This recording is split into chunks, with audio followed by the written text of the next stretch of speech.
Number of deaths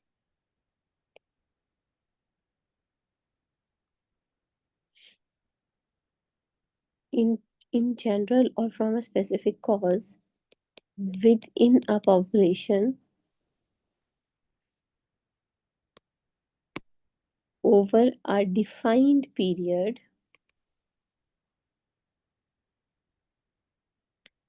scaled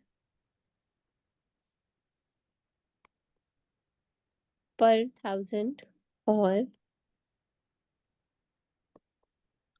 per lakh persons per year. अब इसी definition में से हम इसका फॉर्मूला निकालते हैं। तो डेफिनेशन है number of deaths with in a population over a defined period and the scale should be पर 1000 और पर 1 lakh persons per year. So the formula of mortality rate is number of deaths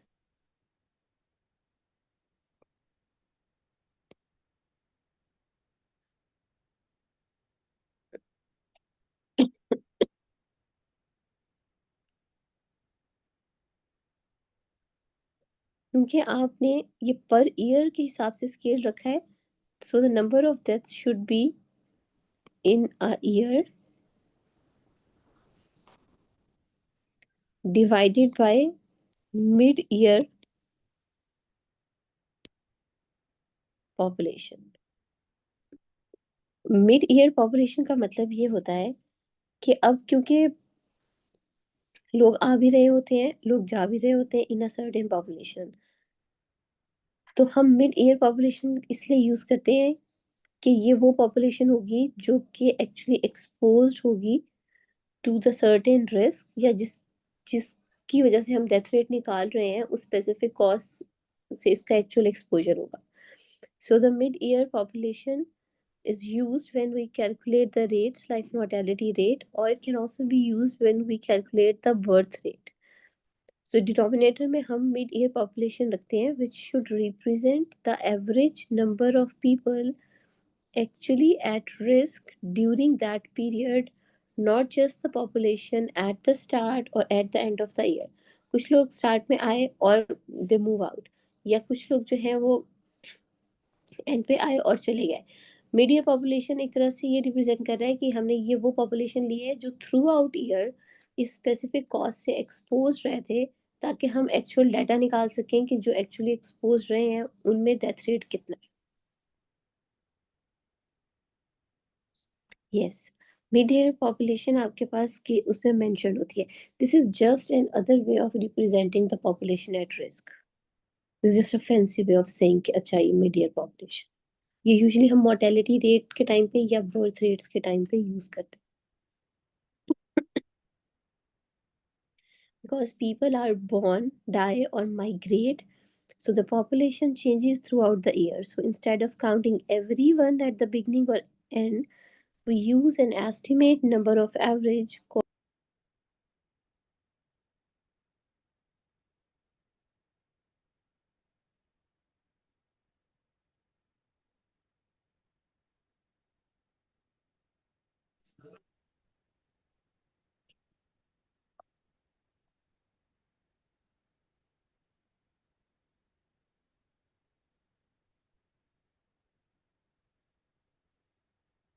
और इसकी सबसे ज़्यादा significance होती है जब हम मोर्टेलिटी रेट या बर्थ रेट को कैलकुलेट कर रहे होते हैं।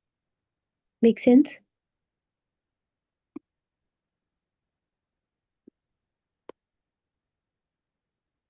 यहाँ तक आपको क्लियर हो गया? Now moving towards the second question कि क्या है। अब यहाँ तक फॉर्मूला हमने देख लिया, there should be number of deaths in a year divided by median population, which is the second name of average population that is actually exposed to a specific cause, और इसको आप मल्टीप्लाई करेंगे k से। अब k भी एक fancy term है या एक फैंसी रिप्रेजेंटेशन है 1000 की। यूजुअली जब हम रेट निकालते हैं तो हम,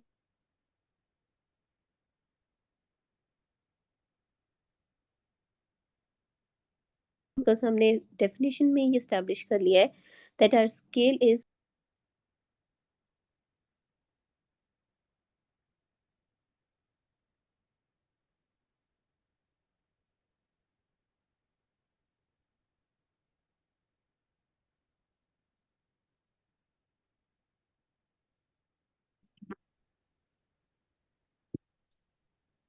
आई am really sorry for the disturbance, यहाँ शायद कोई सिग्नल इशू है।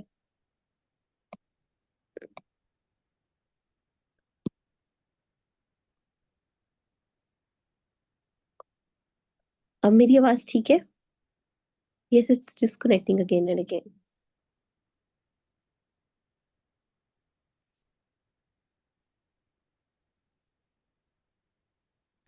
मेरी आवाज अब सबको ठीक आ रही है?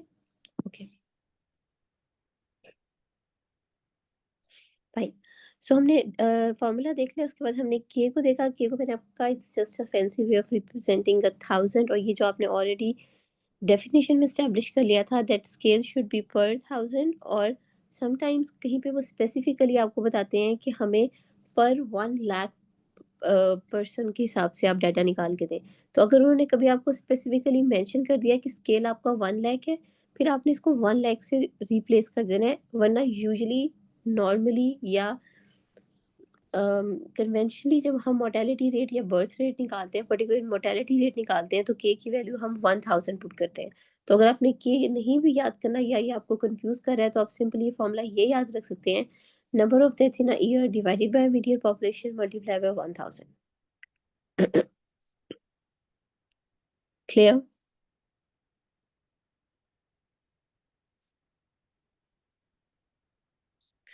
Now let's go back to our example. मैंने आपको एक एग्जांपल दी थी, if they give you a scenario जिसमें उन्होंने कहा है that 80 in a town of 10,000 died over 2 years. Now calculate the annual mortality rate. Um, so calculate, solve this question.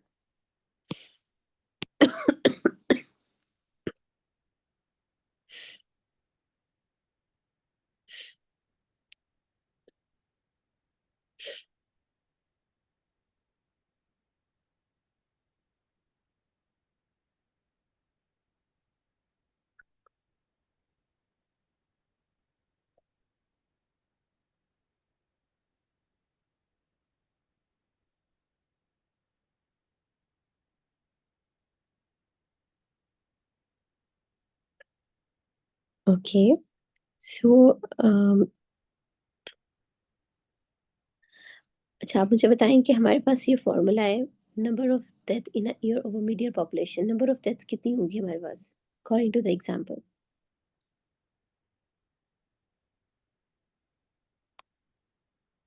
नहीं, पहले आप जो एक्चुअल डेटा है उसके हिसाब से बताएं। Yes, it will be 80। And what is your population और मीडियन पॉपुलेशन?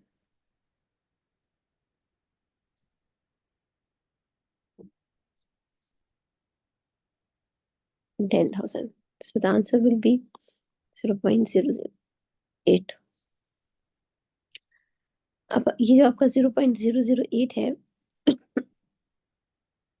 इसको आप ये कह सकते हैं कि क्योंकि आपने इसको पर, यस यू आर राइट, ये आपका 0.008 जो है, अगर आपने इसको पर 1000 पीपल के हिसाब से स्टैब्लिश करना है या एक्सप्रेस करना है, which means that now you have to multiply it with 1000, so your answer will B 8। But जैसे आप लोग कह रहे हैं कि ये जो आंसर आया है हमारे पास, या ये जो डाटा आया है हमारे पास, ये 2 साल का डाटा है, क्योंकि ये जो पॉपुलेशन आपको बताई थी, ये 2 साल की बताई थी कि 80 लोगों की डेथ 10,000 लोगों में से 2 साल में हुई है। पर आपसे जो पूछा है वो एनुअल डाटा पूछा है, तो ये 2 इयर्स का डाटा है। इसको आप 2 से डिवाइड कर देंगे तो 4 आ जाएगा, जो आप लोगों ने कैलकुलेट कर लिया था, which is a good thing. So this is your annual data. So 4 deaths per 1000 population per year will be your answer.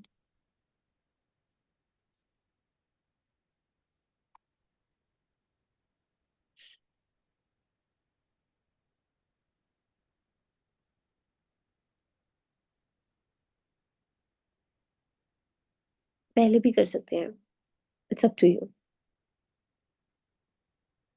So this is clear that what is mortality rate.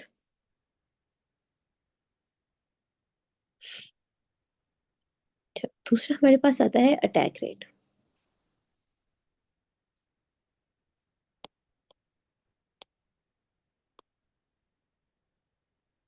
Attack rate की definition क्या है? It means proportion of people exposed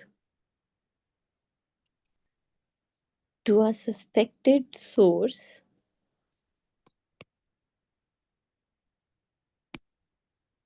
would develop the disease during an outbreak. So what is the basic definition of attack rate? कि कितने लोग जो हैं, what is the proportion of people exposed to a suspected source would develop the disease during an outbreak. तो अगर आपसे मैं कहूँ कि इस डेफिनेशन से इसका फॉर्मूला निकालें, तो आपके हिसाब से सबसे पहले न्यूमरेटर में क्या आना चाहिए?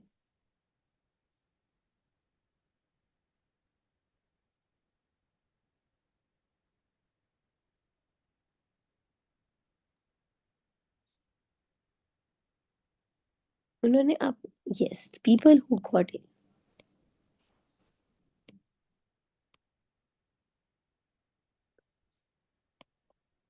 और पीपल हु बिकम इल, और इसको आप डिवाइड करेंगे the total people exposed.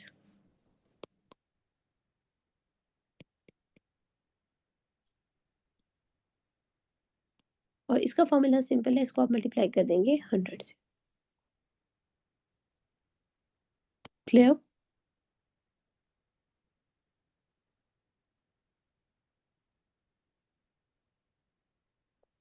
So for example अगर आपको कोई स्टेटमेंट आती है जिसमें वो आपको कहते हैं कि if 80 people are exposed and 60 become ill, what is the attack rate?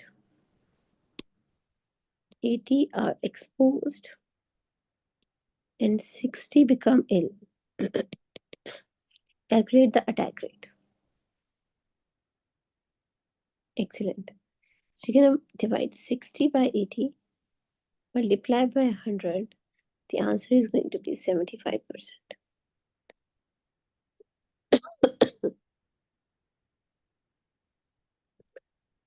This is clear to all of you. This is clear to all of you. Okay, तो हमने कल का लेक्चर में मैक्सिमम क्वांटिफाइंग रिस्क को discuss कर लिया था, और ये हमारी जो रह गई थी वो हमने आज कंप्लीट कर लिए। अब रिपीटिंग, जिन लोगों ने फॉर्मूलाज को लिख लिया था, याद कर लिया था, वेल एंड गुड। जिनका रह गया था प्लीज अपने फॉर्मूलाज को याद कर लें।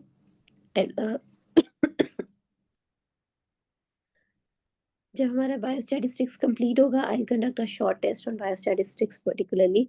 तो हो सकता है बीच में आपको प्रिपेयर करने का टाइम ना मिले, तो साथ साथ आपने बायोस्टैटिस्टिक्स को प्रिपेयर भी करते जाना है, फॉर्मूलाज को याद करते जाना है।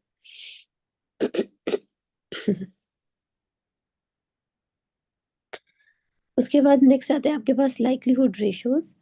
लाइक्लीहुड रेशियो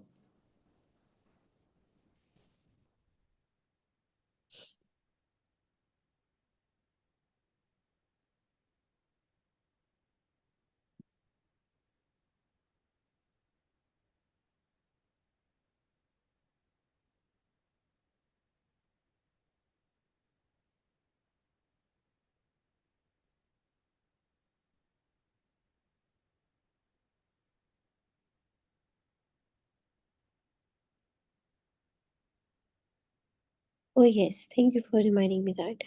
कल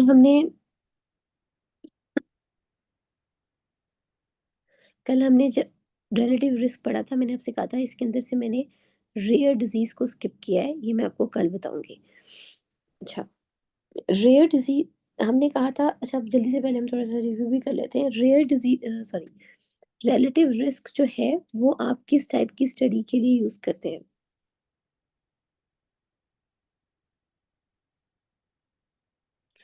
कौन सी टाइप की स्टडीज में आप रिलेटिव रिस्क कैलकुलेट करते हैं? हाँ,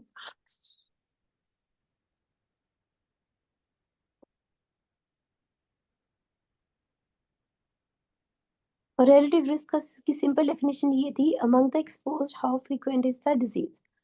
फॉर्मूला हमने रिलेटिव रिस्क का कल कर लिया था, इट्स इंसिडेंस एक्सपोज्ड और इंसिडेंस इन अनएक्सपोज्ड। 2 by 2 का टेबल भी बनाना हमने सीख लिया था। नाउ लेट्स टॉक अबाउट कि अगर रेयर डिजीज होगी तो उसमें क्या होगा। जब आपको मैं ये कहती हूँ कि ये रेयर डिजीज है, तो इस अगर आप ये 2 by 2 का टेबल देखें, तो आपके पास ये जो ए वाली पॉपुलेशन थी, ये क्या रिप्रेजेंट कर रही थी?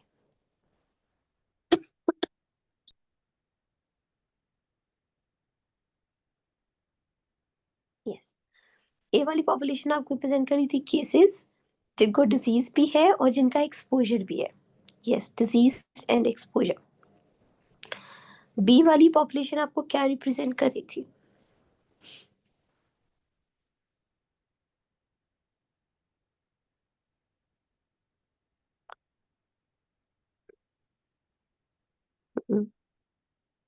यस, बी वाली पॉपुलेशन आपको रिप्रेजेंट कर रही थी कि इनका एक्सपोजर है पर डिजीज नहीं है। And what about the C population?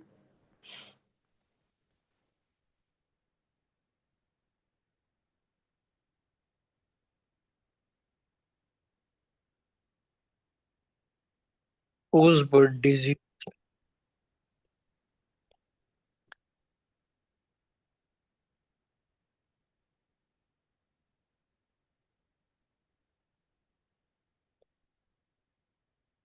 C represents disease but no exposure. और डी वाली पॉपुलेशन आपको क्या रिप्रेजेंट करी थी?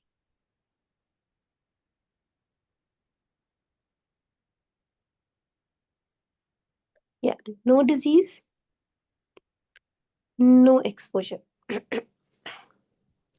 तो अगर मैं आपको मैथमेटिकली कहूँ कि इन चार में से अगर हम स्पेसिफिकली रेयर डिजीज की बात करते हैं, रेयर डिजीज का मतलब है कि इन एक जनरल पॉपुलेशन में इन डिजीजेस के होने का चांस बहुत ही कम है। अगर आप 10 लाख पॉपुलेशन को स्टडी करते हैं तो शायद उसमें से 2 लोगों को वो डिजीज होगी। क्या आप एक बहुत बड़ी पॉपुलेशन पे अगर स्टडी कंडक्ट करते हैं तो उसमें से शायद कुछ लोगों को वो बीमारी हो। कि हम रेयर डिजीज की बात कर रहे हैं। तो आप मुझे रेयर डिजीज को जहन में रख के आप मुझे बताएं कि अगर हम ए और बी पॉपुलेशन को कंपेयर करें तो इन दोनों पॉपुलेशंस में से कौन सी पॉपुलेशन ज्यादा होगी?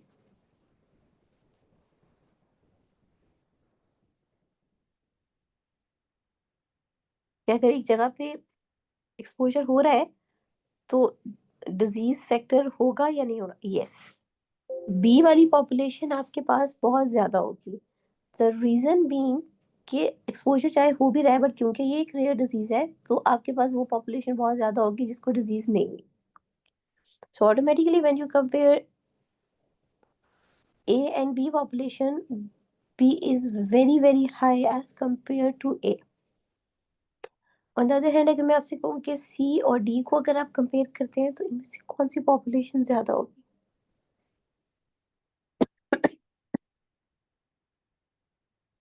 यस, क्योंकि अगर एक्सपोजर नहीं है तो ऑटोमेटिकली जिस पॉपुलेशन में डिजीज नहीं है और एक्सपोजर भी नहीं है वो ज्यादा होगी as compare to the other category.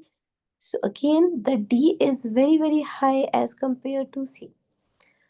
Mathematics का एक बेसिक रूल होता है, अगर आप दो दो क्वांटिटीज को कंपेयर कर रहे हैं तो उनमें से जो क्वांटिटी बहुत कम होती है as compare to the other one, आप उसको स्किप भी कर सकते हैं। जब हम बहुत बेसिक वाला मैथ्स करते थे तो उसमें होता था कि अगर एक वैल्यू बहुत लो है as compare to the other one और दूसरी बहुत बड़ी है तो आप कहते थे ये इतनी लो है कि ये निग्लिजिबल है, you can skip that value. Make sense?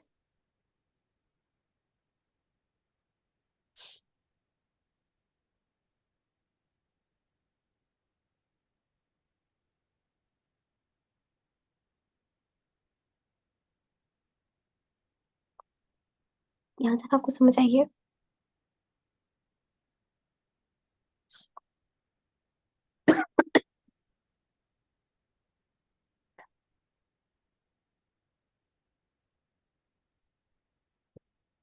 अगर अब हम अपने पिछले लेक्चर पे जाएं जो हमने रिलेटिव रिस्क पे किया था, अभी हमने ये एस्टेब्लिश कर लिया कि ए तो बहुत कम है।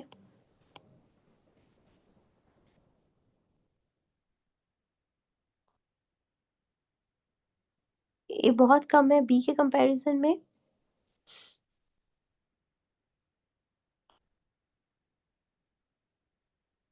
और सी बहुत कम है डी के कंपैरिजन में। तो आपकी ए वाली वैल्यू और सी वाली वैल्यू बहुत बहुत कम है as compare to the other values, क्योंकि आप रेयर डिजीजेस की बात कर रहे हैं। अगर हम इस फॉर्मूला में देखें और मैं आपसे ये कहती हूँ कि a is very very small,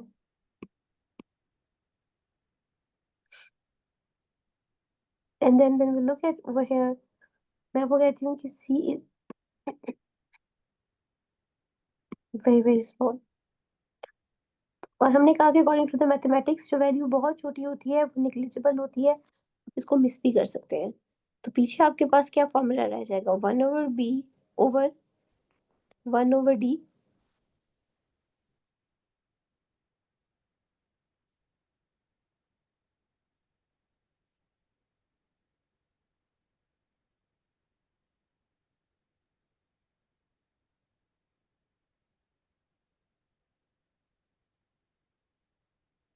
लो,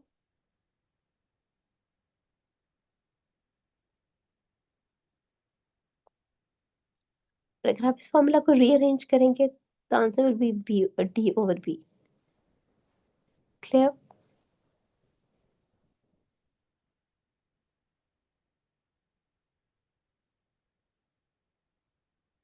सो यहाँ पे आपने सिंपल ये बाजी में रखनी है कि रेयर डिजीजेस में रिलेटिव रिस्क का फॉर्मूला डी ओवर बी आएगा। We go back to our odds ratio.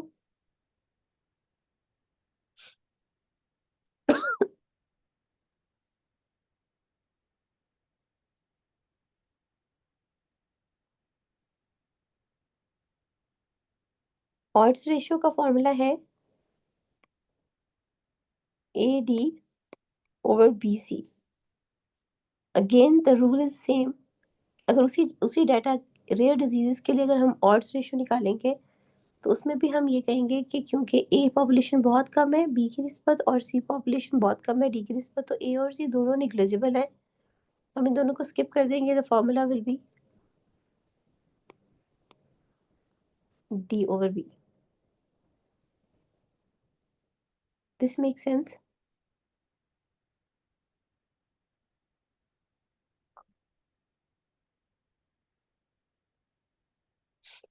अब हम बुक में वापस जाते हैं। There is a statement that that explains that for rare diseases, because the prevalence is low, it's too low, कि उस disease के केसेस होने के चांसेस बहुत कम है, विच मीन्स प्रेवलेंस बहुत कम है। इस वजह से जो ऑड्स रेशियो होती है it is approximately equal to relative risk, and this is an exception which we consider for the rare diseases.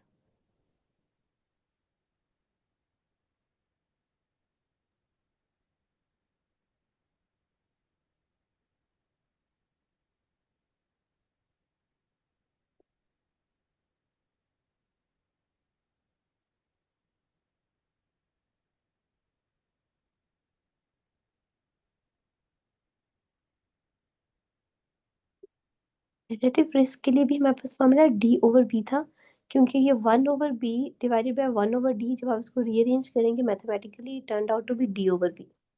आप रिवर्स कर देते हैं ना वैल्यूज को।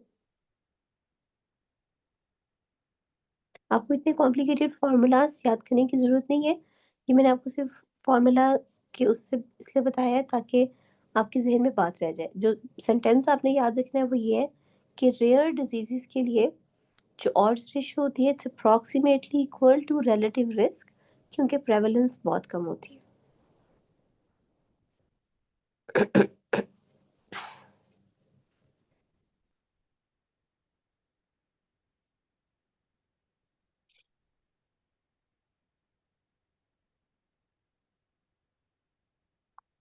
Okay, now let's talk about likelihood ratios.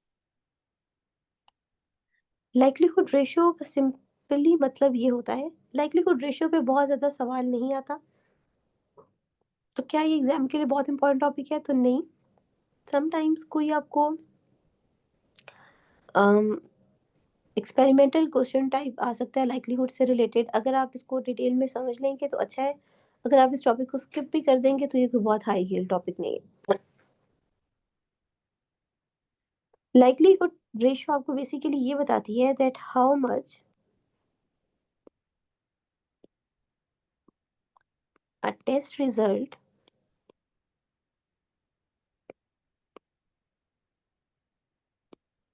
changes the probability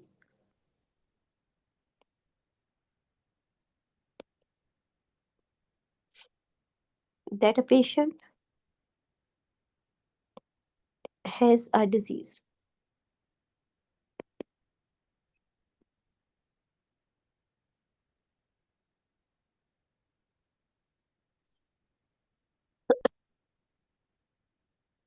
इसके लिए हमने कल एक कॉन्सेप्ट किया था प्री टेस्ट प्रोबेबिलिटी का। प्री टेस्ट प्रोबेबिलिटी का मतलब होता है, जैसे मैंने आपको कल बताया था कि आप एक क्लिनिक में बैठे हुए हैं और आपके पास एक पेशेंट आया है, आपको उसका डायग्नोसिस नहीं पता। उसने सिंपल आपको अपनी हिस्ट्री दी है और उसकी हिस्ट्री सुनने के बाद लेट्स सपोज पेशेंट आके मुझे कहता है कि मुझे बहुत भूख लगती है, हाइपरफेजिया,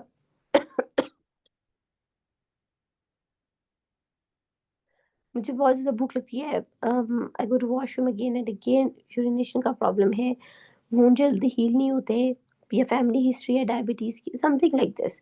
इसको सुनने के बाद मेरे ज़हन में आता है कि आई थिंक इस पेशेंट को डायबिटीज़ हो सकती है। अभी मैंने कोई लैब्स नहीं कराई हैं, अभी मैंने कोई टेस्ट नहीं किया। हिस्ट्री लेने की बेसिस पे मेरे ज़हन में एक प्रोबेबल डायग्नोसिस बनाए और मैं ये सोचती हूँ कि इस पेशेंट को 70% चांसेस हैं कि शायद डायबिटीज़ होगी। तो वो जो 70% चांस या 70% प्रोबेबिलिटी मैंने अपने ज़हन में बना ली है, उसको आप कहते हैं प्री टेस्ट प्रोबेबिलिटी। क्लियर?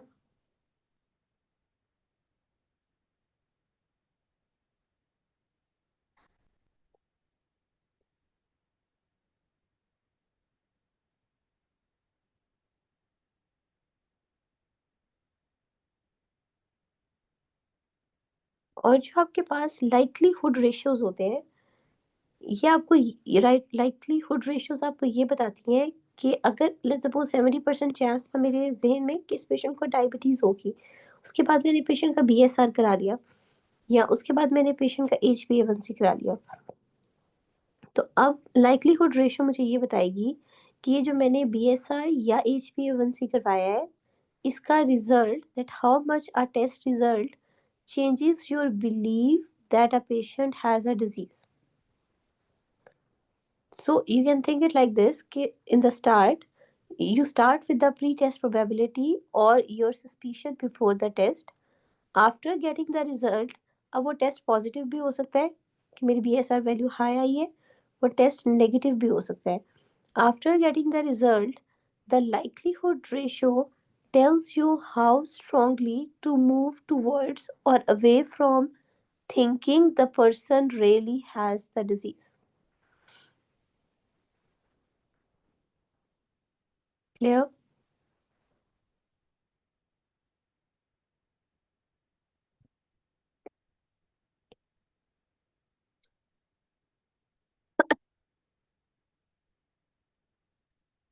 आपके पास जो लाइक्लीहुड रेशियोज होती हैं वो दो तरह की होती हैं। अग- एक होती है आपके पास लाइक्लीहुड रेशियो पॉजिटिव और एक होती है आपके पास लाइक्लीहुड रेशियो नेगेटिव।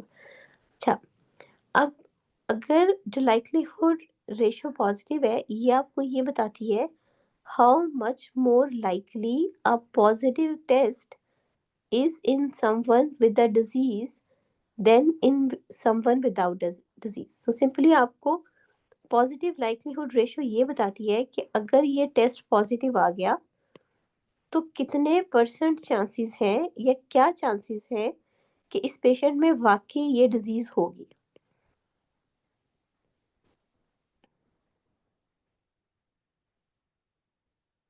और अगर ये टेस्ट नेगेटिव आ गया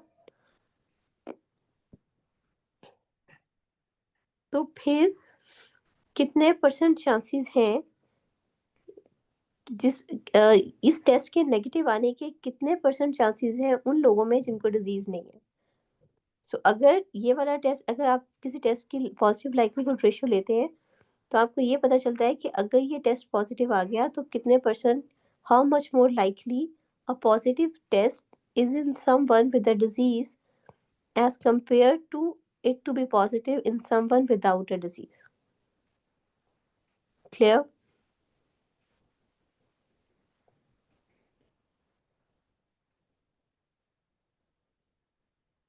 I'll explain it with an example at the end. अभी आप सिर्फ कोशिश करें कि आप ना टर्मिनोलॉजीज के साथ फेमिलियर हो जाएं। जब मैं आपको इसको एग्जांपल से एक्सप्लेन करूंगी you get a better understanding. ये थोड़ी सी confusing terminologies.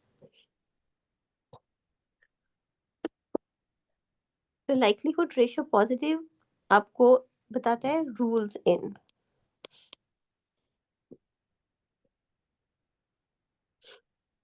Likelihood ratio negative का मतलब है how much less likely a negative test is in someone with a disease than in with someone without a disease। और simply इसका मतलब है कि अगर ये वाला टेस्ट नेगेटिव आ गया तो आप रूल आउट कर लेंगे डिजीज को।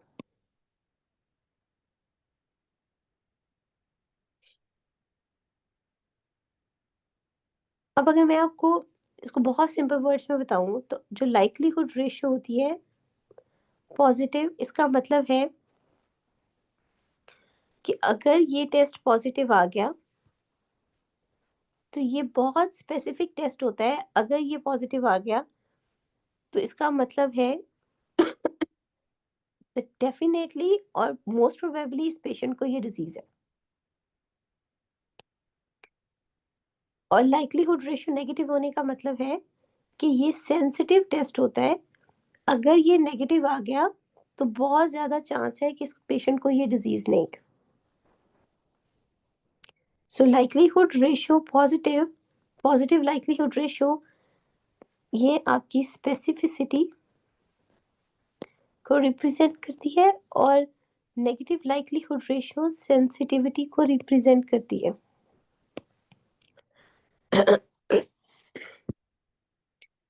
Again, going back to our basic example, जो हमने डायबिटीज की थी। पहले मेरे पास एक पेशेंट आया, उसकी मैंने हिस्ट्री ली और मैंने एक प्री टेस्ट प्रोबेबिलिटी इस्टेब्लिश कर ली अपने जेन में कि मुझे लगता है 70% चांसेस हैं कि इस पेशेंट को डायबिटीज होगी। अब पहला वो कौन सा टेस्ट है जो मैं उस पेशेंट का करवाऊंगी?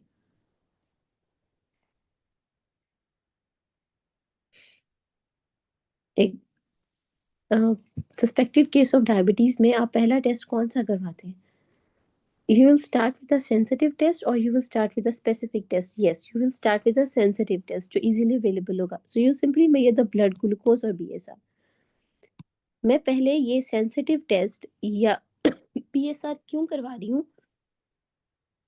क्योंकि ये आपको ये सेंसिटिव टेस्ट है या ये नेगेटिव लाइक्लीहुड रेशियो का देगा। इसका मतलब ये है कि BSR अगर नेगेटिव आ गई या अगर BSR लो आ गई तो मुझे ये कंफर्म हो जाएगा कि कम से कम इसको शुगर तो नहीं है।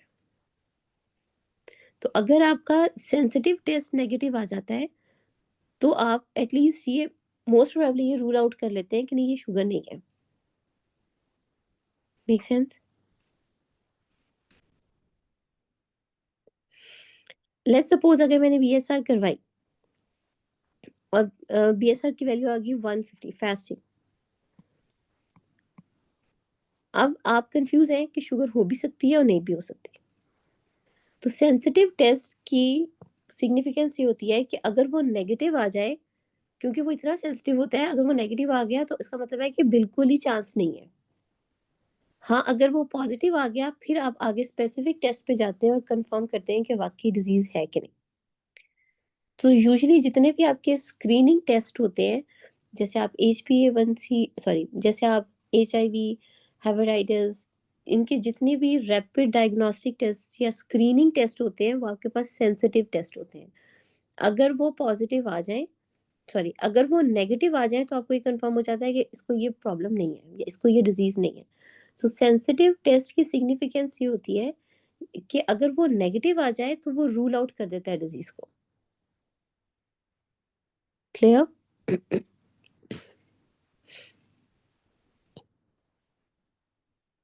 बट अगर वो पॉजिटिव आ जाए तो फिर आपको मूव करना पड़ता है towards the specific test. Again going back to our basic example of diabetes, let's suppose मैंने पेशेंट की बीएसआर करवाई और वो 150 आ गई, तो what will be the next step?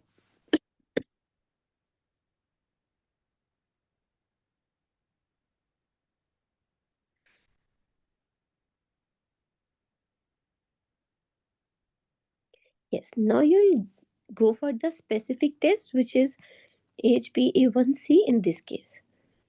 अब ये आपका स्पेसिफिक टेस्ट है।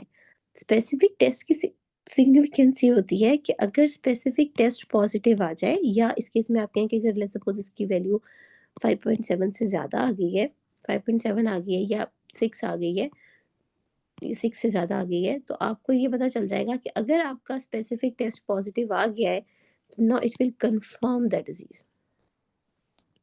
So now let's revise the basic definition कि अगर जो पॉजिटिव लाइक्लीहुड रेशो है, अगर वो पॉजिटिव हो जाए तो ये डिजीज को रिप्रेजेंट करता है, रूल इन करता है डिजीज को।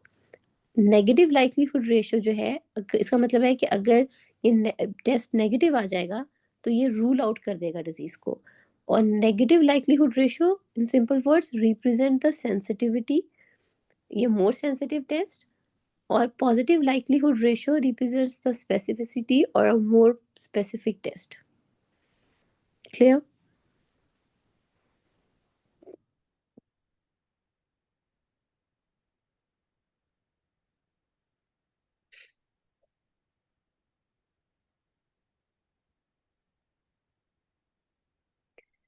So, what does likelihood ratio actually means? It tells you how much a test result changes your belief that a patient has a disease. एक आपने पहले सोचा था, अब आपने टेस्ट करा के ये देखा कि, और टेस्ट का रिजल्ट ये आपको बताएगा, टेस्ट के रिजल्ट आने पे आपका ये बिलीव चेंज हो जाएगा कि वाकई डिजीज है या नहीं है। अब आपके पास एक प्री टेस्ट प्रोबेबिलिटी थी which is your suspicion before the test. उसके बाद आपने टेस्ट कराया, टेस्ट पॉजिटिव भी आ सकता है, टेस्ट नेगेटिव भी आ सकता है। फिर आपको लाइक्लीहुड रेशियो बताएगी that how strongly you need to move towards और away from thinking that person really has a disease. दो टाइप्स की लाइक्लीहुड रेशियोज होती हैं, पॉजिटिव एंड नेगेटिव। पॉजिटिव आपको बताती है how much more likely a positive test is in someone with the disease than in someone without a disease. I know it's a confusing definition, but मैंने आपको बता दिया इसका बेसिक मतलब क्या है, इसको आप रूल इन कहते हैं।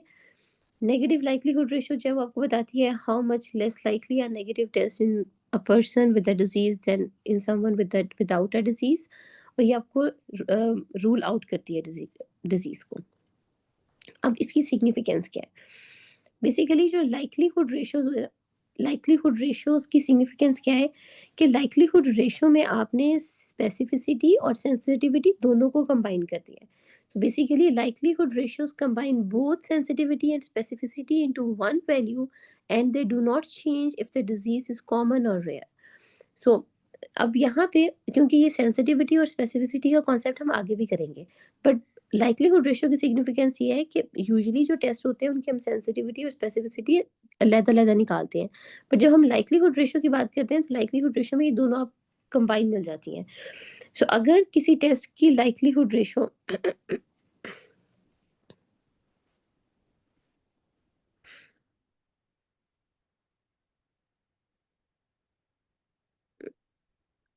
लाइक्लीहुड रेशियो पॉजिटिव जो है,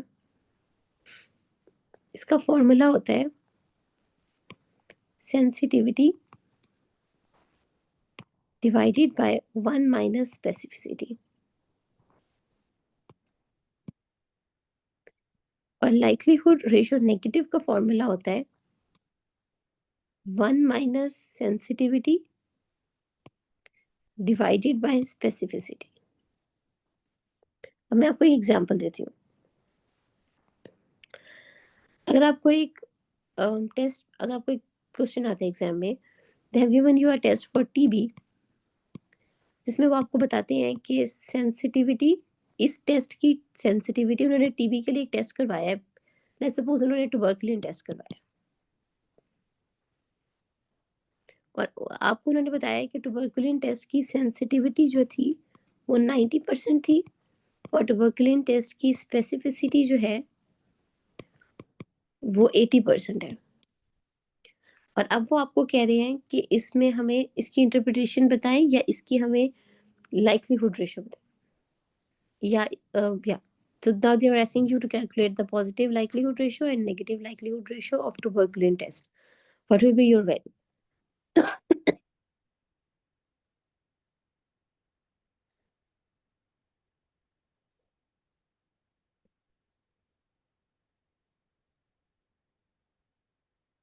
सेंसिटिविटी क्या आएगी?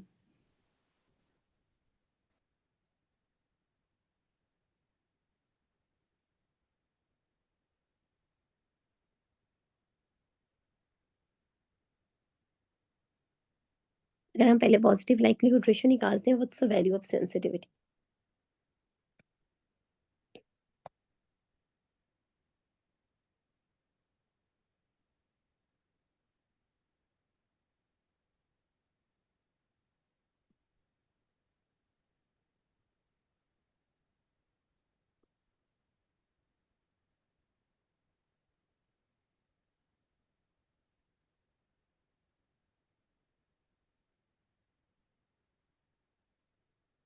Yes, it's 0.90 is correct, but you convert the percentage into a numerical value, so 0.9. 1 minus specificity. Specificity क्या होगी? 0.8. Good. The answer will be 4.5. और नेगेटिव लाइक्लीहुड रेशियो क्या होगी? 1 minus 0.9 divided by 0.8. The answer will be 0.125. तो अब आप तो tuberculin test की पॉजिटिव लाइक्लीहुड रेशियो है 4.5 और नेगेटिव लाइक्लीहुड रेशियो है 0.125। अगर मैंने अब इस रिजल्ट की इंटरप्रिटेशन करनी है तो मैं आपको ये बताऊंगी कि अगर ये टेस्ट किसी का पॉजिटिव आ गया, the positive result of tuberculin test makes TB 4.5 times more likely।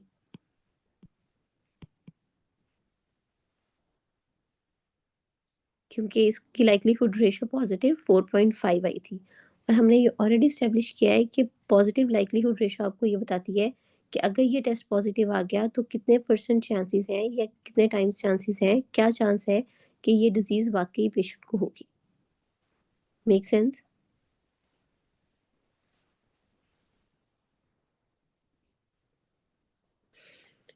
और ट्यूबरकुलिन टेस्ट की नेगेटिव लाइक्लीहुड रेशियो आई थी 0.125। ये हमें बताता है कि अगर किसी पेशेंट का ट्यूबरकुलिन टेस्ट नेगेटिव आ गया, द रिजल्ट मेक्स टीबी और chances of TB only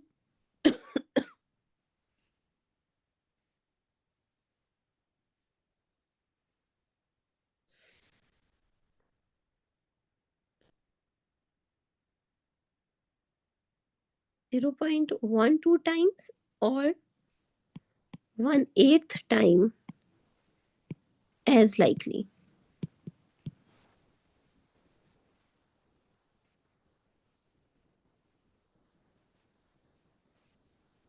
Clear?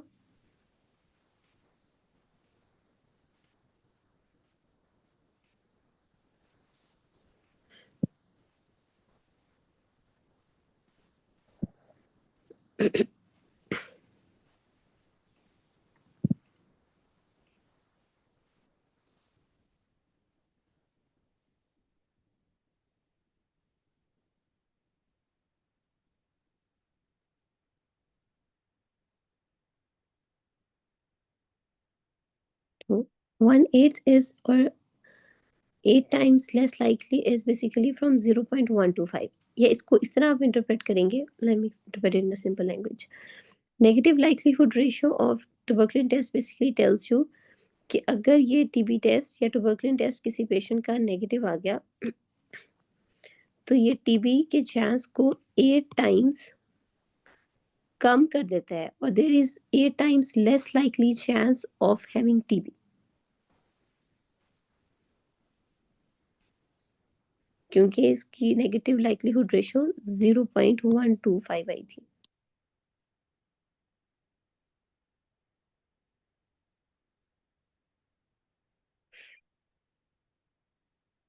Clear?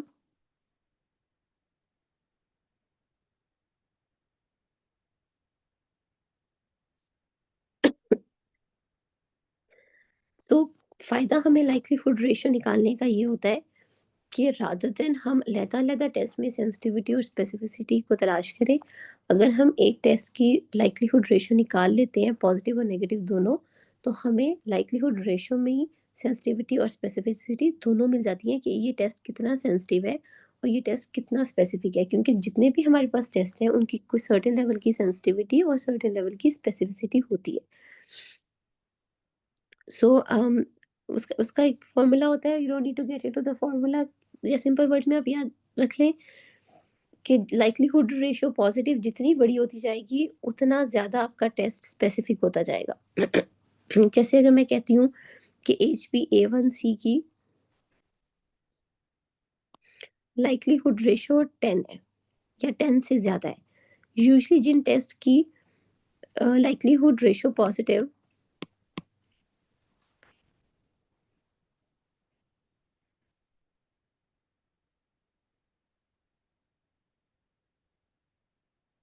No,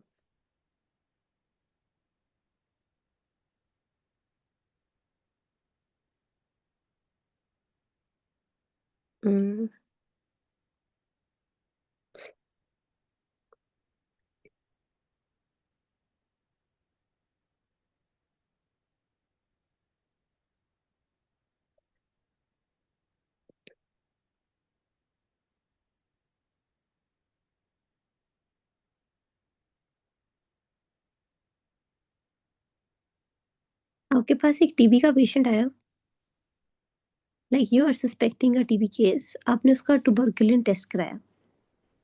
अब आप एक रिसर्चर हैं और आप ये देखना चाहती हैं कि ये जो ट्यूबरकुलिन टेस्ट है ये कितना सेंसिटिव है और ये कितना स्पेसिफिक है।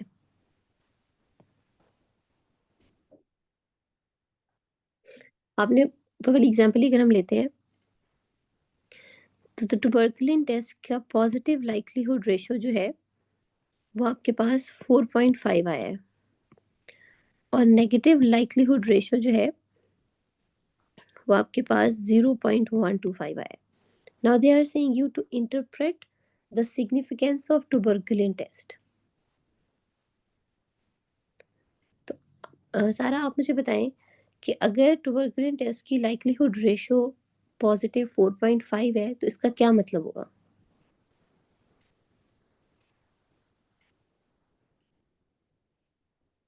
That a positive tuberculin test makes TB 4.5 times more likely. Yes, इसका मतलब है कि अगर जिस पेशेंट को मैं टीबी सस्पेक्ट कर रही थी उसका ट्यूबरकुलिन टेस्ट पॉजिटिव आ गया, तो 4.5 टाइम्स चांसेस ज़्यादा है, 4.5 टाइम्स टाइम्स चांसेस ज़्यादा है कि इसको टीबी हो सकता है, हम फर्दर इन्वेस्टिगेशन करवाएंगे। अगर मैं कहती हूँ कि ट्यूबरकुलिन टेस्ट की लाइक्लीहुड रेशियो नेगेटिव 0.125 है, या इसको या 0.125 है, तो इसका क्या मतलब होगा? That TB can, that the chances of having TB is only 0.12 times.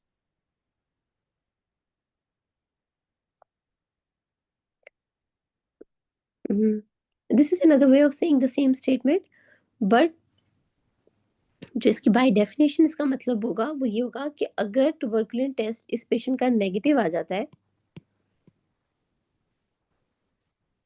तो इसका मतलब है 8 टाइम्स लेस चांस है कि इस पेशेंट को डिजीज होगी, because 0.12 is almost eighth time of the 100%, और लाइक जो 100th पोर्शन का 8th पोर्शन बनता है ना, 100 का 8th पोर्शन बनता है 0.12, तो इसलिए हम ये कहते हैं कि 8 टाइम्स लेस चांस है कि इस पेशेंट को टीबी होगी।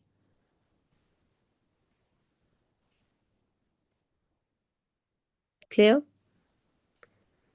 सी इन वर्डिंग आपने जो बात बताई है वो टेक्निकली ठीक है, बट बिकॉज हम यहाँ पे टर्म्स, टर्मिनोलॉजीज, फॉर्मूलाज को डिस्कस करें तो हम उन्हीं के वर्ड्स या उन्हीं की लैंग्वेज में बात करेंगे।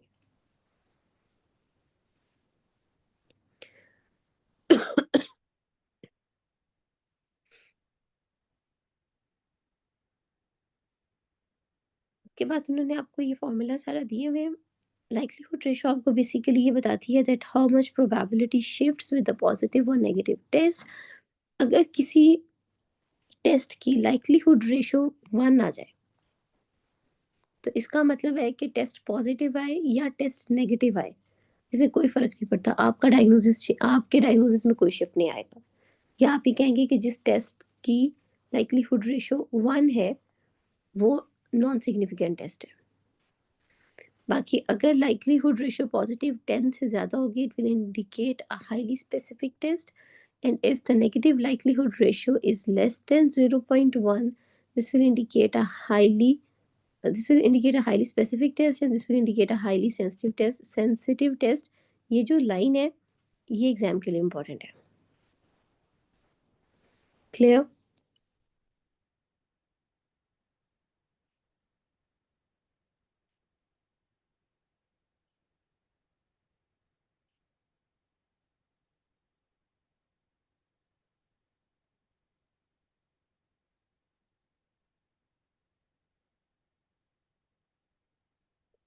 It's clear to all of you?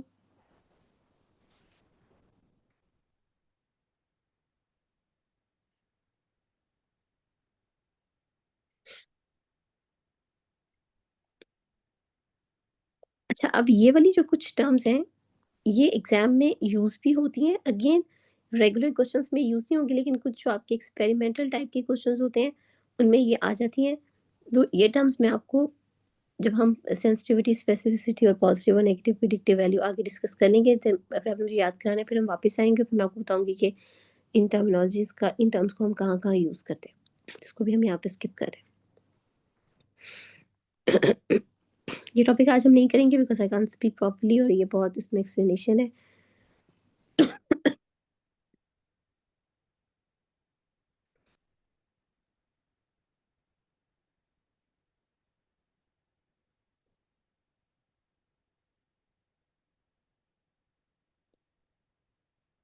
Now let's talk about biases and study errors. Biases and study errors ये भी एक बहुत इंपॉर्टेंट टॉपिक है। सिंपल टॉपिक है, कोई ऐसा जिसमें कॉम्प्लेक्स चीज़ नहीं है। आपको डेफिनेशंस पता होनी चाहिए, वो आपको एग्जांपल देंगे या आपको एक सिनेरियो देंगे और आपने ये बताना होगा कि ये कौन सा बायस है। और एक दफ़ा अगर आपको समझ आ जाएगी तो फिर पिक करना मुश्किल नहीं हो।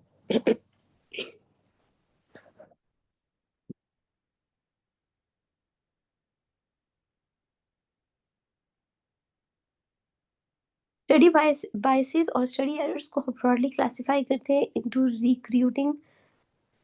Biases are of different types. We have the biases that involve the recruiting participants, that involve performing study, that involve interpreting results. अगर हम कोई भी स्टडी कंडक्ट करवा रहे हैं या कोई भी रिसर्च कर रहे हैं तो सबसे पहला काम क्या होता है कि आपने पॉपुलेशन सेलेक्ट करनी है या आपने पार्टिसिपेंट्स को सेलेक्ट करना है। दूसरा स्टेप आपके पास ये होता है कि आपने स्टडी कंडक्ट करनी है, एज सच डाटा कलेक्ट करना है, और तीसरा स्टेप होता है कि जो डाटा आपने कलेक्ट किया है उसके रिजल्ट्स को इंटरप्रेट करना है। तो जो हमारे बायसेस हैं वो भी इन्हीं 3 स्टेप्स पे डिफरेंट टाइप्स के आ सकते हैं। सो बायसेस होते क्या है basically? Any systemic error in the study design, conduct और analysis that moves the result away from the truth. चाहे आपने पार्टिसिपेंट्स ठीक सेलेक्ट नहीं किए, आप स्टडी कंडक्ट करने में आपसे कोई गलती हो गई है, या रिजल्ट इंटरप्रेट करने में आपसे कोई गलती हो गई है, किसी भी लेवल पे अगर कोई ऐसी मिस्टेक हो गई है, कोई ऐसा सिस्टेमिक एरर हो गया है जिसकी वजह से जो रिजल्ट आना चाहिए था वो नहीं आया, उसको आप कहते हैं बायस। बायस सबसे पहला आपके पास आता है सिलेक्शन बायस। सिलेक्शन बायस का सिंपल मतलब ये है, there is a problem with choosing people और choosing wrong people. So if there is an error in this error is basically related to the population selection or who gets into the study, या फिर आपने जो sample select किया है वो आपकी targeted population को रिप्रेजेंट ही नहीं कर रहा। जैसे कि अगर मैंने नमूनिया पे स्टडी करनी है और मैंने जो पॉपुलेशन सेलेक्ट की है वो हॉस्पिटलाइज्ड पेशेंट्स की है, तो अब जो हॉस्पिटलाइज्ड पेशेंट जिनको नमूनिया है उनका जो डाटा है वो जनरल पेशेंट या इन जनरल जो पॉपुलेशन में नमूनिया हो रहा है उसके डाटा को रिप्रेजेंट नहीं करेगा। तो मैं जो ग्रुप सेलेक्ट कर रही हूँ मैंने उसकी सिलेक्शन प्रॉपरली नहीं की, या जो सैंपल मैंने सेलेक्ट किया है वो मेरी टारगेट पॉपुलेशन को रिप्रेजेंट ही नहीं करता। On the other hand, for example अगर मैं वेंटिलेटर एसोसिएटेड निमोनिया पे एक रिसर्च कर रही हूँ, जो पेशेंट्स वेंट पे हैं उनको जो निमोनिया होता है उससे रिलेटेड मेरी कोई रिसर्च है, और जो मैंने पॉपुलेशन सेलेक्ट की है वो मैंने जनरल पॉपुलेशन सेलेक्ट कर ली है, सो ऑब्वियसली मेरा जो डाटा है वो ट्रुथ को रिप्रेजेंट नहीं करेगा क्योंकि मैंने पॉपुलेशन सही सेलेक्ट नहीं की, या मेरा सैंपल टारगेटेड पॉपुलेशन को रिप्रेजेंट नहीं कर रहा। क्लियर?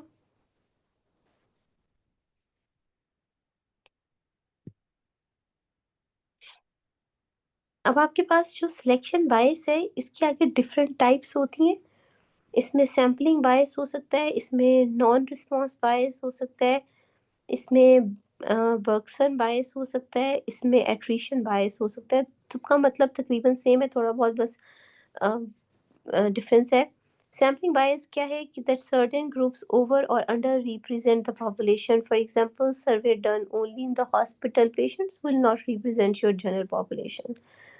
नॉन रिस्पॉन्स बायस वो होते हैं the people who respond differ from non responders. For example अगर आपने एक कोई स्टडी कंडक्ट की है, अब जो हेल्दी लोग होंगे वो आपका सर्वे को प्रॉपरली फिल करेंगे, और जो पहले से बीमार हैं किसी वजह से वो आपका सर्वे जो है वो प्रॉपरली फिल नहीं कर सकेंगे, तो ऑब्वियसली आपका डाटा जो है वो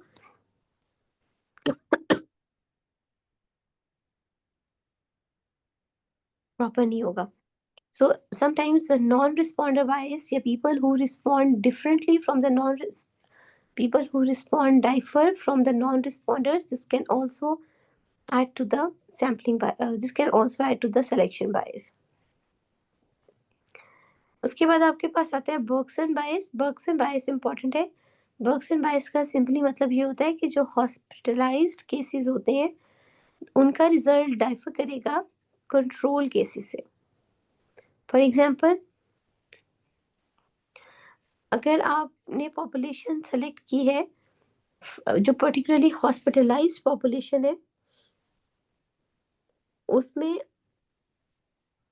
let's suppose I am conducting a study on नमूनिया। अब मैंने पॉपुलेशन जो सेलेक्ट कर ली है वो मैंने हॉस्पिटल वाली पॉपुलेशन सेलेक्ट कर ली है।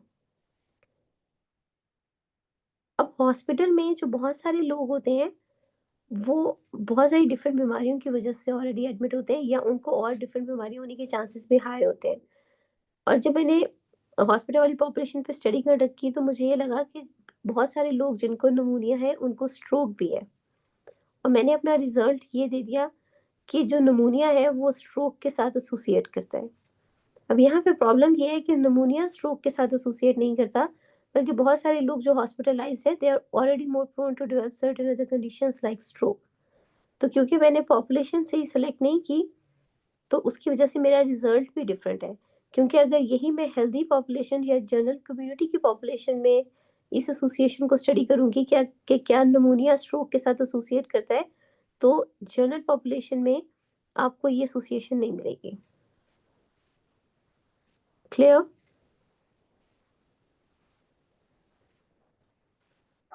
सो बर्गसन बायस में बेसिकली सिंपल वर्ड्स में मतलब ये होता है कि हॉस्पिटलाइज्ड पेशेंट्स जनरल पॉपुलेशन से डिफरेंट होता है, या उनकी एसोसिएशन जनरल पॉपुलेशन से डिफरेंट होती है। फिर आपके पास आती है एट्रिशन बायस। एट्रिशन बायस का मतलब ये होता है participants lost to follow up have a different prognosis than those who complete the study. अब इसमें there is an unequal loss to follow between the groups.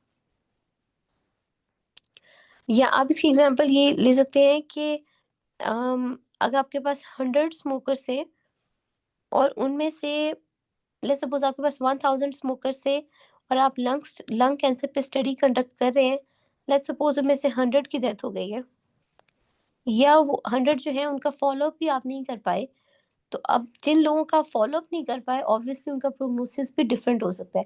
Death वाली एग्जांपल सही नहीं रहेगी यहाँ पे। आप यूं देखेंगे कि अगर 1000 लोग हैं और उनमें से 100 लोग ऐसे हैं जिनका आप फॉलोअप नहीं कर पाए या जिन्होंने आपसे कांटेक्ट खत्म कर दिया है, अब उनका प्रोग्नोसिस डिफरेंट होगा जो आपको पता भी नहीं है एज कम्पेयर टू वो बाकी लोग जो आपके पास है।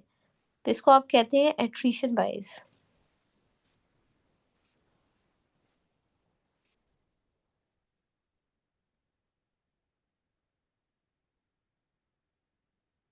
क्लियर?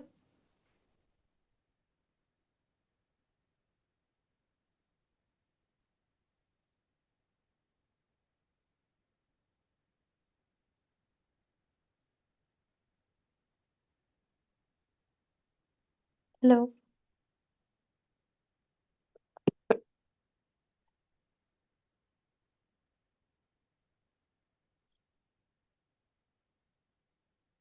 तो सबसे पहले हमने प्रॉब्लम देखी रिक्रूटिंग पार्टिसिपेंट्स के साथ। उसमें आपके पास different the basic error is in selection और retention of the study groups. इसमें आपके पास डिफरेंट टाइप्स के एरर्स हो सकते हैं। Sampling bias, people not represented representative of the actual population, non response bias which means कि कुछ लोग क्वेश्चनर प्रॉपरली फिल कर रहे हैं कुछ प्रॉपरली फिल नहीं कर रहे हैं तो बायस आ जाएगा। एट्रिशन बायस इसका मतलब है कि कुछ लोग जो है during the follow up they lost और दे डाइड। बर्गसन बायस है कि आपने जनरल पॉपुलेशन और की बजाय हॉस्पिटल वाली पॉपुलेशन पे स्टडी कंडक्ट कर लिया है तो दोनों की एसोसिएशंस डिफरेंट होंगी। I hope this is clear.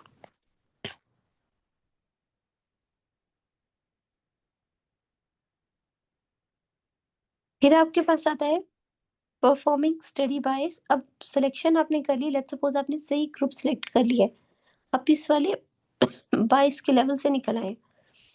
अब उस पार्टिसिपेंट सिलेक्ट करने के बाद दूसरा काम आपका ये है कि आप स्टडी कंडक्ट करवाएं।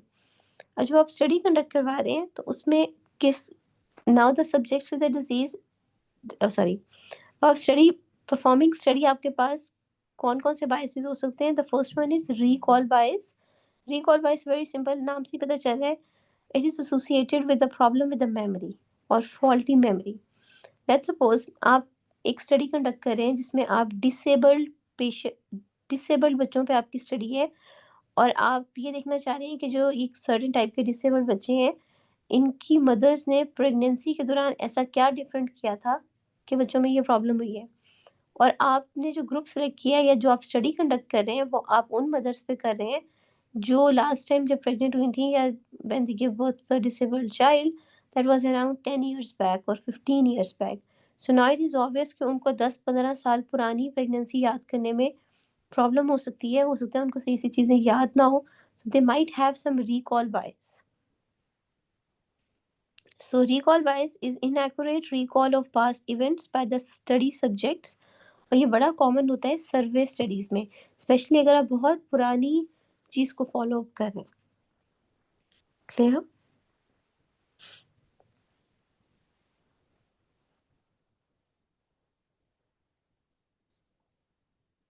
फिर आपके पास आता है मेजरमेंट बायस। मेजरमेंट बायस का मतलब होता है कि आपका जो इंस्ट्रूमेंट है वो उसमें प्रॉब्लम है। So it means that now you have a faulty measurement tool. For example अगर um,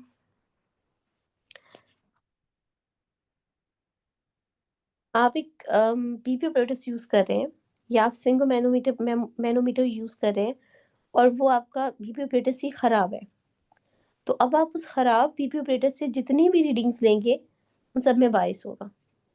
so information collected in a systemically wrong way और by using a faulty measurement tool or by not using a proper protocol can lead to measurement बायस।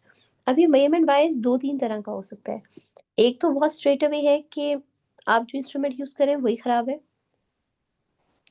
दूसरा हो सकता है कि instrument में problem नहीं है, लेकिन जो कफ का साइज है वो पेशेंट के आर्म के साइज से के साथ रेलिवेंट नहीं है।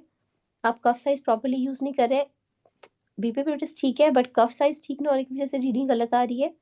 तीसरा ये हो सकता है कि जो आपका पैरामेडिकल स्टाफ बीपी मॉनिटर कर रहा है वो पूरा प्रोटोकॉल फॉलो नहीं कर रहा। आपको पता है कि बीपी मेजर करने का एक प्रोटोकॉल होता है कि लेग्स क्रॉस ना हो, arm should be at the level of heart, या पेशेंट जो है वो बात ना कर रहा हो। There are certain protocols.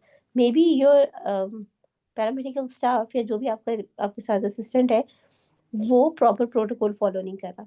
तो अगर इन तीनों में से कोई भी चीज़ है तो उससे आपको फिर मेजरमेंट बायस मिलेगा। क्लियर?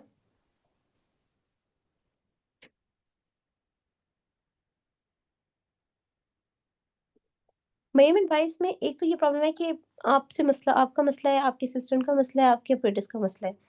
तीसरा, समटाइम्स मेजरमेंट बायस होता है अगर पार्टिसिपेंट्स को ये पता चल जाए कि उन पे ये स्टडी हो रही है, तो वो भी अपना बिहेवियर थोड़ा सा चेंज कर देते हैं अनकॉन्शियसली और कॉन्शियसली। जैसे कि अगर पेशेंट को पता चल गया है कि आप कोई एक्सरसाइज से रिलेटेड स्टडी कंडक्ट कर रहे हैं, देयर इज अ चांस कि पेशेंट कॉन्शियस होकर ज़्यादा एक्सरसाइज करना शुरू हो जाए। वो पहले एक्सरसाइज ना करता हो और अब वो ज़्यादा एक्सरसाइज करना शुरू हो जाए। तो इसलिए आप ब्लाइंड स्टडी कंडक्ट करते हैं, बट अगर पेशेंट को पता, पार्टिसिपेंट्स को पता चल जाए,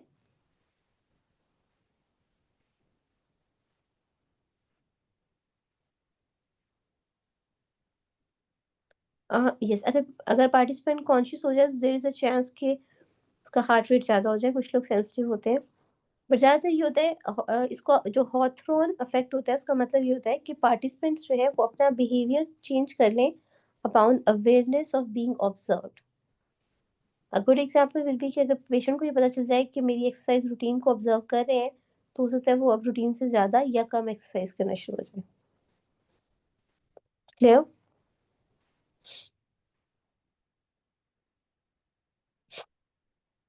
फिर आपके पास आता है प्रोसीजर वाइज। प्रोसीजर बायस का मतलब होता है कि subjects in one group get better attention और डिफरेंट मैनेजमेंट। अब इसमें होता ये है कि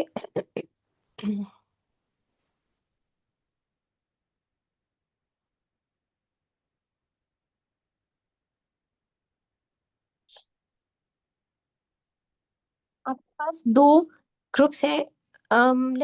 लेट्स सपोज आप स्टडी कंडक्ट कर रहे हैं कि पेनक्रियाटाइटिस के पेशेंट्स हैं, उनको आपने दो ग्रुप्स में डिवाइड किया है। एक वो जिनकी आपने सर्जरी की है, एक वो जिनको आपने मेडिकल ट्रीटमेंट पे डाला है, and you are conducting a study और some comparison between the medicine and the surgery.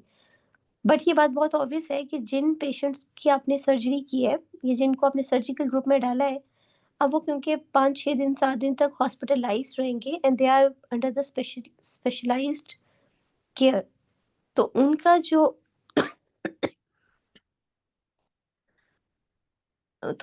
Outcome होगा that is going to be different from the medicine group. इसको आप कहते हैं प्रोसीजर बायस।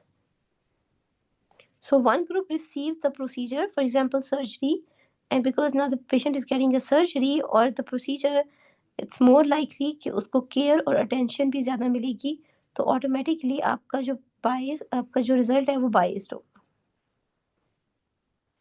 Clear?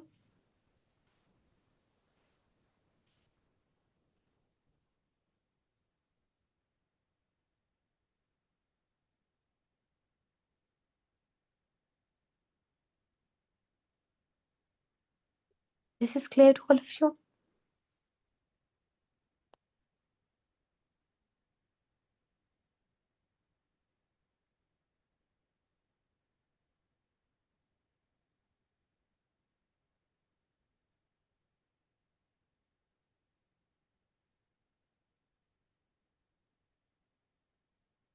बाद आपके पास आता है ऑब्जर्वर एक्सपेक्टेंसी बायस। इसको आप फैगमेलियन इफेक्ट भी कहते हैं।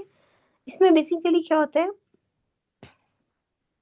कि अगर मैं एक डॉक्टर हूँ या मैं एक रिसर्चर हूँ और मेरा ये बिलीव है या मैं ऐसा सोचती हूँ कि ये जो स्पेसिफिक ट्रीटमेंट है इससे पेशेंट का हार्ट रेट कंट्रोल हो जाना चाहिए।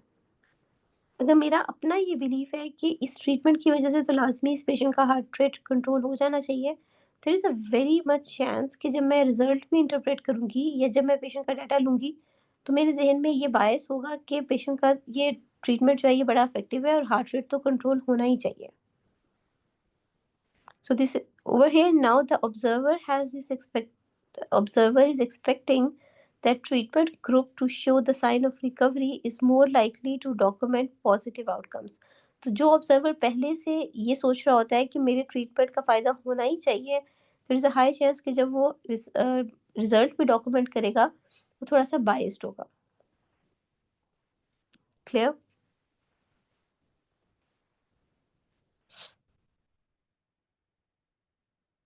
जैसे अगर आपके पास एक पेशेंट है और आपको पहले से पता है कि ये पेशेंट को कोरोनरी आर्टरी डिज़ीज़ है और अब आपने उसकी ईसीजी कराई है, तो बहुत ज़्यादा चांस है कि आप उसकी ईसीजी में से कोई ना कोई फाइंडिंग पिक करने की कोशिश करेंगे। अगर आपके ज़हन में ऑलरेडी है कि पेशेंट की कोरोनरी आर्टरी डिज़ीज़ की हिस्ट्री है, तो जब ऑब्जर्वर को या रिसर्चर को पहले से पता होता है या उसके ज़हन में ये पहले से बिलीव होता है कि मेरे ट्रीटमेंट का फ़ायदा होना चाहिए, तो जब वो रिज़ल्ट भी इंटरप्रेट कर रहा होता है, वो थोड़ा-सा बायस्ड होता है। इसको आप कहते हैं ऑब्जर्वर एक्सपेक्टेंसी बायस।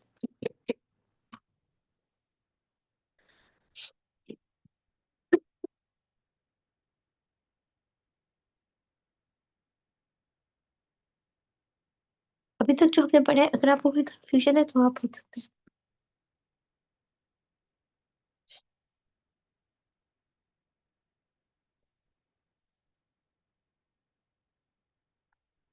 आज की क्लास हमारी शॉर्ट है क्योंकि ये आगे इंटरप्रेटिंग रिजल्ट्स वाला भी इसमें काफ़ी सारे कॉन्सेप्ट्स हैं और ये इम्पोर्टेंट भी है और जो पीछे भी हमने छोड़ा है ये भी इम्पोर्टेंट है। ये हम कल इंशाल्लाह यहाँ से ही कंटिन्यू करेंगे। आज के लिए क्योंकि हमें थोड़ा पड़े आपके पास याद करने वाली चीज़ें कम है, तो कोशिश करें कि जिनका क्वांटिफाइंग रिस्क वाला टॉपिक रह गया है वो आज का टाइम उस पे इन्वेस्ट करके फ़ॉर्मूलाज़ को याद कर लें और चीज़ों को रिव्यू कर लें। अगर आपके ज़हन में कोई कन्फ्यूजन है तो आप नेक्स्ट क्लास में भी पूछ सकते हैं।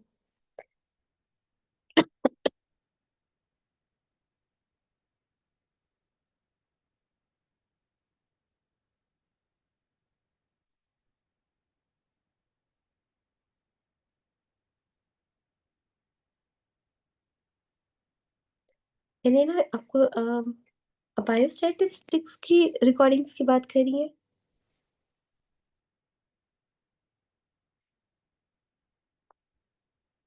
मैंने आपको ना वो यूट्यूब के लिंक्स भेजे हैं, वो मैंने रिकॉर्डिंग एज़ सच ही वहाँ पे अपलोड कर दी है क्योंकि बायोस्टैटिस्टिक्स मैंने लास्ट बैच को भी कहा था कि मैं उनको रिकॉर्डिंग दे दूँगी। तो इसलिए मैंने उसको वहीं पे अपलोड कर दिया। I will keep that over there और बाकी सारी लेक्चर्स वहाँ पे अपलोडेड नहीं होंगे। तो अपने लेक्चर्स आप टाइम पे लें और जो रिकॉर्डिंग्स हैं वो टाइम पे सुनें, बट बायोस्टैटिस्टिक्स तो मेबी कोई एक आधा यूनिट और इस पे अपलोड कर दूँगी ताकि आप बाद में भी वो जब भी चाहें उसको सुन सकें। That's good. अच्छी प्रैक्टिस होगी आपकी। तो प्रैक्टिस इज़ अ की, बार-बार प्रैक्टिस करें, आपको एंड तक फ़ॉर्मूलाज़ भी याद हो जाएँगे और चीज़ों की समझ भी आ जाएगी। इंशाल्लाह।